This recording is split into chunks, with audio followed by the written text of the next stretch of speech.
নানা ধরনের চক্রান্ত। রিসেন্টলি দেখবেন এই শান্ত শিষ্ট ইসলাম প্রিয় শান্তিপ্রিয় মুসলিমদেরকে উস্কানি দেয়া হচ্ছে, উত্তেজিত করার জন্য আমার নবীকে গালি দেয়া হচ্ছে।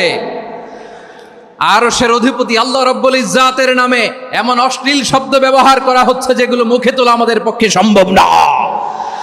যারা আল্লাহ রাসূল সাল্লাল্লাহু আলাইহি ওয়াসাল্লামের সম্মানকে খাটো করে, আল্লাহ এবং আল্লাহর রাসূলকে নিয়ে কটূক্তি করে, অবমাননাকর শব্দ ব্যবহার করে, অশ্লীল শব্দ ব্যবহার করে, তাদের ব্যাপারে আমরা সর্বোচ্চ শাস্তি কামনা করি। সর্বোচ্চ শাস্তি তাদের জন্য বাস্তবায়ন করতে হবে। বাংলাদেশে ব্লাসফেমি আইন করে চিল্লায় বলেন ঠিক কিনা?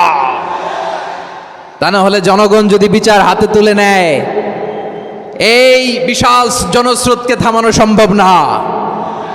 আমরা শান্তি চাই কি চাই না? আওয়াজ করে বলেন। আল্লাহর নবীর বিরুদ্ধে, আল্লাহর রাসূল সাল্লাল্লাহু আলাইহি ওয়াসাল্লামের সম্মানকে খাটো করে কবিতার নামে, গদ্যের নামে অশ্লীল শব্দ চয়নকে আমরা মেনে নিব? অশ্লীলতাকে আমরা মেনে নিব? কারণ আল্লাহর নবী আমার ঈমান, আমার নবী আমার ঈমান। নবীকে ভালোবাসা ঈমানের অংশ শুধু এতটুকু নয়, আমার নবীর ভালোবাসাটাই হচ্ছে ঈমান। চিল্লায় বলো ঠিক কিনা? আমার নবীর জন্য আমরা বুকের তাজা রক্ত বিলিয়ে দিতে রাজি আছি না নাই? রাজি আছো মুসলমান? কারা কারা রাজি?